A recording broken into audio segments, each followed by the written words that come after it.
Hey guys, today we're taking a look at the TX-130 tank from 2017. This set right here, this thing is absolutely amazing. And that's why you should stick to the end of the video to watch my full thoughts on this amazing tank. Now personally, I think this is better than the new one that's coming out. But I figured with all the talk of this new TX-130 tank that's coming out, and the thing that I've been talking about for so long that no one believed me in, yeah, there was a lot of comments that people said I was lying and all that stuff, and I knew my stuff. I knew what I was talking about.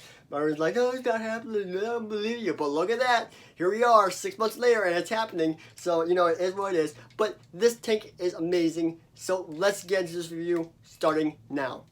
So the first thing we're getting into today are these figures, not the tank. So we're just going to get rid of that for a second.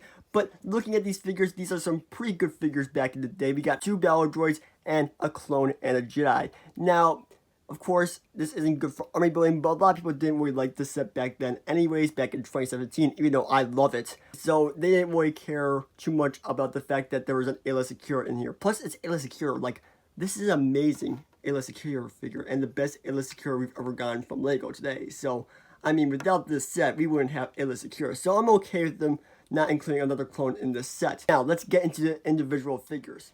Taking a look at Ayla Secura, this figure is amazing. It could have used a little bit more leg printing, I feel like, but overall, the face print on this is amazing compared to the last one, which was very, very cringy Clone Wars style. Although Clone Wars style is very nostalgic to me, it just did not look good. We also have an angry facial expression right here on the back, which is, you know, just her fighting the battle droids, obviously. And then we got a happy face on the front, which, you know, doesn't look half bad, if I do say so myself.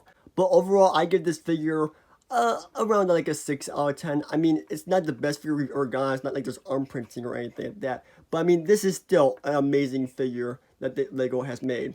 Taking a look at this next figure, we have the Clone Gunner. Now, the Clone Gunner is a good figure overall. I never thought we would get this, and back then I didn't realize it was a phase 2 figure and how valuable it was, because it was 2017 and I wasn't really too big into the phase 1 versus phase 2 clones. I didn't really get how valuable this was, but this is a phase 2 gunner, and this is absolutely amazing. I love this figure a lot. You know, it looks really good. We got the angry, you know, clone face, the nostalgic angry clone face as it is, because we don't really get them anymore. We got a gun for it, obviously. I mean, that's pretty cool, and I love this satchel they got over it. It looks really good. The only problem with this figure is that a lot of these, they're misprinted, and it's not even that valuable of like a misprint. Like, you see this like nozzle hole, it's not in the correct indentation of the like nozzle area. You see what I mean? Like, it's misprinted in a way. And I actually have 2 of these figures, and both of them are misprinted. So I know this is a pretty common issue with this figure, unless I just got really unlucky. And on my second version, it's even worse with the misalignment. Like, both of them are misaligned. It's not just one of them. So I could see that LEGO actually did have a lot of struggles with this in development, because considering I have 2 of these figures and both of them are misprinted, I think that's a bit sus. So clearly there were some issues with the productivity of these figures. Now, overall, this figure I feel like is a pretty good figure, except for the misalignment right there. That's a lot of these figures. But overall, I love this figure. It's the OG Phase 2 realistic style.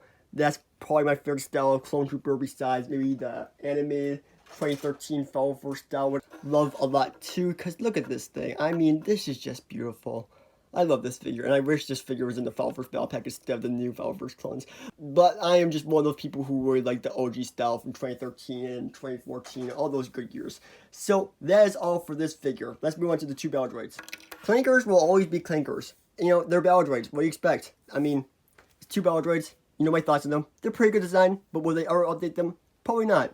It'd be nice if they had backpacks eventually, but I don't know how well that would look. So, that's it. You know, arms can move up and down. Big whoopee. I mean, this is your basic battle droid, and if you haven't seen my thoughts on a battle droid before, go check out some other reviews on the channel.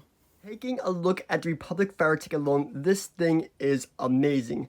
I get the last version, which was the 2007-2008 era Republic Fire Tank. That one was pretty cool, with a bunch of play features, and it was really big.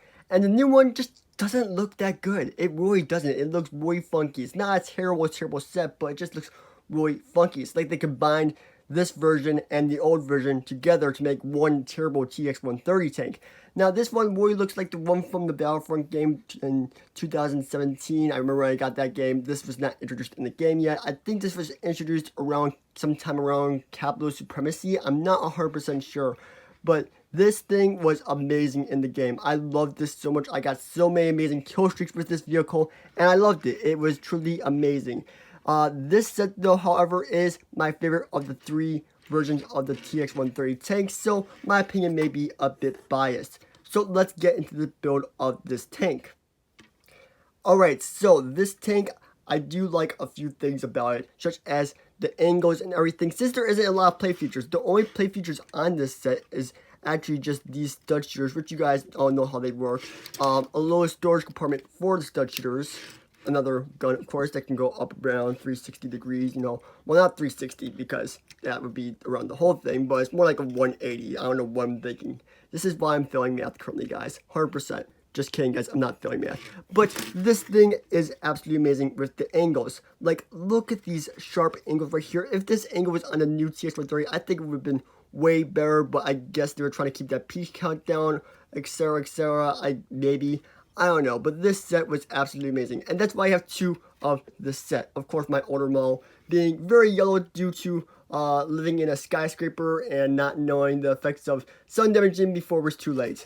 But we do have a nice interior on the inside of the set right here. We got a nice little wrench in there, which I don't remember why that's in here. I think there's a reason for it, but I can't remember if it actually came in the set. But, like, this thing's pretty cool. You got a nice control panel, and you got a nice little lever. Here, let's see if we can get a better angle of that. Here's the nice little lever right there. I mean, that's amazing for minifigures to just grab onto. Like, honestly, like, it's a little hard to actually touch. Like, I can't even get it in there, but, like, you know, it's a really good set overall. And I believe this was one of the first times that they used these antenna pieces on one of these tanks, or not just tanks in general, just like one of the first sets that they used these antenna pieces on Star Wars vehicles, because they felt really new at the time. I'm like, whoa, those are so cool and amazing, you know. I always really loved this set a lot, and I think it's a 10 out of 10 for that reason. Like, this Republic Fire Tank was amazing, and I remember so many people hating on it when it first came out, and I'm like, no, this is a solid set. But of course, you know, me being only a kid back then, I could only afford one of them. Even though it was a low price of $24, if it was available today, I probably would have bought 4 or 5 of them. Because this is just a great model. Now, the new one, I'm not going to buy 4 or 5 of them because it is $40. And I don't really like it a lot. I can't really use the build for anything. There are some good figures though. I'll probably be buying 2 of the new one. So, let's head into my final thoughts on this set. Overall, my thoughts on this set are pretty good. I do have this set. I like this set a lot more. I do wish it had another figure. It would have been nice. But it's $24 set. We're getting 4 figures. I hope 5. I don't know. But we're only getting 4 figures in this set. So I think it's a pretty good set for $24. Now, the new tank does have more figures. But that set is $40. And I think it has less pieces. I'm not 100% sure. But I mean, I don't know, I don't really like the new set that much because it doesn't have the nice angles this one has. So, let me know what you guys think about the TX-130 tank right here. What do you think of the new TX-130 tank day 1, April 26th when it releases? If so, let me know down below in the comments. I'll see you all in the next one. Peace out. Bye.